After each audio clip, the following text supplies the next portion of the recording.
Welcome, listeners, to Snippit Sports Science Podcast. This is Jared Stark today with Chris Gavilio. How are you doing, Chris? I'm very well. How are you, mate? Pretty well. So this was the article we're doing today was one that we previously talked about in an episode. We just very briefly mentioned how some athletes, some sports teams, they'll use intravenous vitamin C as a mode of recovery. And we had a listener pick up on that and remind us that we discussed it. So thank you to Mitch for recommending this article, and I did my best to find an article as relevant as possible. Unfortunately, there's not much literature on intravenous vitamin C, and so I was only able to find an article on intravenous vitamin C for office workers. But this is a very high quality publication, and it is in regard to fatigue, so highly relevant to us, although it doesn't necessarily use a training population. The article in question is Intravenous Vitamin C Administration Reduces Fatigue in Office Workers, a double-blind randomized controlled trial. So this is an article from, I believe it's Dongguk University in Korea. And as I was reading this, I was having a bit of a giggle to myself, and they said that the most common complaints in daily life and the prevalence of fatigue is high in full-time workers. And definitely can attest to that. Work full time, got two beautiful children and one wife, and I try and stay active, podcasts on the side. I enjoy absolutely everything I do, but I can tell you what, I'm tired. But that's okay. Love what I do. Anyway. I like how everyone, when describing how tired their children make them, always throw in a positive adjective. Oh, yeah, because they just do stuff where they'll be, you think they're at you, and then, Daddy, yes, I love you, Daddy.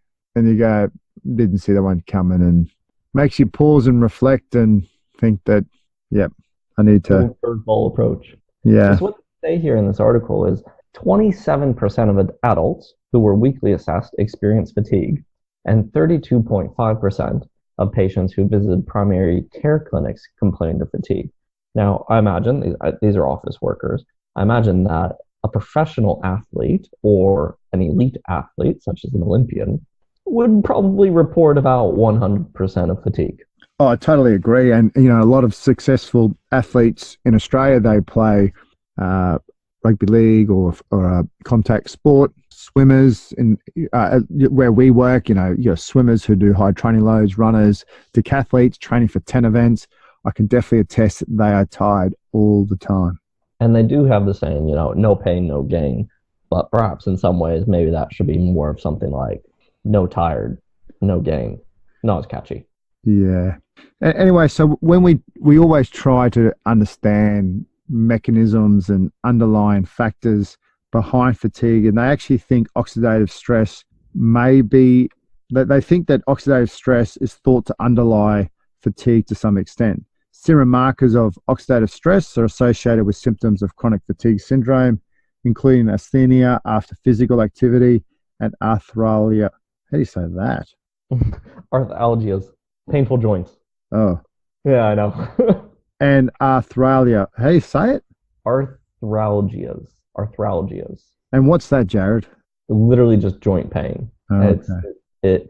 It's Latin. It means the exact same thing. So like arthritis, inflamed joints. So itis, inflamed, arth, joint. So arthralgia, algia is pain, like fibromyalgia. Ah, gotcha. Yep. Yeah. Wealth of information you are. And I like words. And in particular, when you think about oxidative stress, markers such as reactive oxygen species and cytokinins are markers that actually indicate levels of oxidative stress. Vitamin C, as this article is talking about, is a well-known antioxidant. Several studies have shown that vitamin C can have clinical value in its role as an antioxidant.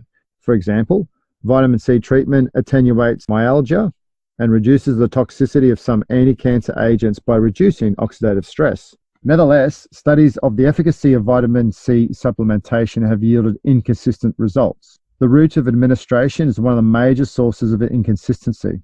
In particular, when we think about vitamin C, we think about oral vitamin C supplementation, and a recent study showed that plasma vitamin C concentration are little affected by oral administration, because of the poor bioavailability. Since there have been few randomized control studies evaluating the efficacy of intravenous vitamin C, this study actually sought to reevaluate the effects of intravenous vitamin C. Therefore, the purpose of the study was to determine the efficacy of a high-dose vitamin C injection on fatigue in healthy workers in a randomized controlled study. These researchers from Dongguk University recruited 150 volunteers, 3 of whom were ultimately excluded, so they ended up with 73 participants for the vitamin C group and 74 participants for a placebo group.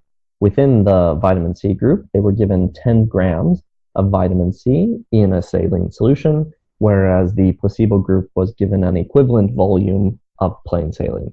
In respect to the fatigue score, they measured this by using a numeric rating of a scale of 0 to 10, with the current fatigue, such as described as fatigued right now, as the primary outcome. The fatigue score was evaluated 3 times: before the intervention, which was the baseline, 2 hours after the intervention, and 1 day after the intervention, 24 hours later. They determined the oxidative stress levels at baseline and at 2 hours after the trial. Oxidative stress levels were similarly tested at baseline, 2 hours, and 1 day after the trial. Here it is, really simple study. Got tired workers. You have an intravenous vitamin C or you have a placebo. You get markers at pre, 2 hours after, 24 hours post. Pretty easy, isn't it? Because this is a really clean study, the results that we're going to be looking at are pretty clear. And in this respect, we're looking at the impact of vitamin C and fatigue. Jared, did you just want to go a little bit into this? The fatigue scores were significantly different between the groups after the intervention. There was no significant differences among outcomes assessed 2 hours after intervention and 1 day after intervention. The researchers conclude that fatigue was significantly improved 2 hours after vitamin C injection and that the effect persisted for 1 day after the intervention. However, there were no differences between the 2 groups in the usual fatigue and the worst fatigue scores during the previous 24 hours. And those questions were just, they asked more than one question, as in fatigue right now. They were the other ones. So they asked 3 there in this case: fatigue right now, usual fatigue, and worst fatigue. Yeah, so the vitamin C did decrease the fatigue right now, but not their over 24-hour usual or worst fatigue. That's right. And in respect to the antioxidant capacity on intravenous vitamin C, what did they show? The oxidative stress was significantly lower in the vitamin C group than in the placebo group after the intervention. Plasma vitamin C levels were also significantly different after intervention. Another really interesting point, and perhaps quite a clever point that they did in this study, is that they observed in their clinic that some patients with fatigue benefited from vitamin C while others did not. Therefore, they actually tried to find the characteristics of the responsive group. What they did here is they performed a subgroup analysis by categorizing subjects into 2 subgroups, higher and lower, based on the 50th percentile of the baseline vitamin C level. They then compared the fatigue scores between the trial and the placebo groups in each subgroup. So they had placebo and they had vitamin C according to a higher and a lower value. In this case, the fatigue score was significantly reduced in the lower group, but not in the high group compared to the placebo. Yeah, that was actually my favorite part of the study. I thought that was quite clever and much more telling of what you're looking at, is that if you're deficient in vitamin C will help you. Definitely. And if the body is fine in its vitamin C levels, you're actually wasting it. And that's what a lot of people say: when you're having too much of something, it's actually doing your body no good. Right, and back to the point of the oral administration versus the intravenous, it's important to note this is intravenous and that you might not be able to achieve these same things with oral administration due to the bioavailability. So this really shows here that intravenous vitamin C does play a role in fatigue, does play a role in the antioxidant capacity, but is effective in those who are deficient in their vitamin C levels. And the other thing I would have found very interesting, if they'd done the same thing with the oxidation scores, and if they looked at, do the people with higher oxidation benefit from the vitamin C versus the people with low oxidation? Because that would help us as sports science practitioners be able to draw some conclusions, because speculating, I assume that athletes have higher oxidation levels than an office worker would. Yeah, definitely. So moving into a bit of discussion on this, Chris, What were some of the takeaways from this study? Intravenous vitamin C does have a role to play in fatigued people, but as long as your vitamin C levels are quite low. It's also important to note that this is intravenous and it's not the oral vitamin C that we typically take. And it's that oral administration of vitamin C through a tablet that, because of the poor bioavailability of this product, it's actually not as effective as we always think it is. Right. As a very straightforward clinical study, the results practically are the discussion. It's very straightforward findings. And it's really just those points about oral versus intravenous administration that I think are particularly relevant. And what the researchers say here is that plasma concentrations of vitamin C following oral administration are not dose dependent and are instead subject to a plateau. We reckon this is because the vitamin C distribution after oral delivery is tightly controlled by intestinal absorption, transport to tissues, and renal absorption and excretion. Taking these factors into effect, it's been found from pharmacokinetic studies that you can achieve 70-fold higher blood levels of vitamin C by using intravenous administration rather than oral administration. Yeah, definitely. And look, from that practical point of view, which we always try and bring it back to, these participants were at 20 to 49 years of age, and they were office workers and salespeople. How do we translate this into an athletic population? If you're out there, you're an athlete or a person who likes to keep very active, get your routine blood tests, talk to your doctor, find out where you're deficient and what you need. And then, can you get this through Whole Foods? If you live in a busy lifestyle and intravenous vitamin C is your thing, you need to actually find whether it's worthwhile doing it, because it might sound really cool on a podcast, or your friend might do it and say, yeah, it was awesome. Is it because it was placebo and they just felt good because they were doing something no one else is doing? Or did they feel good because they truly needed it?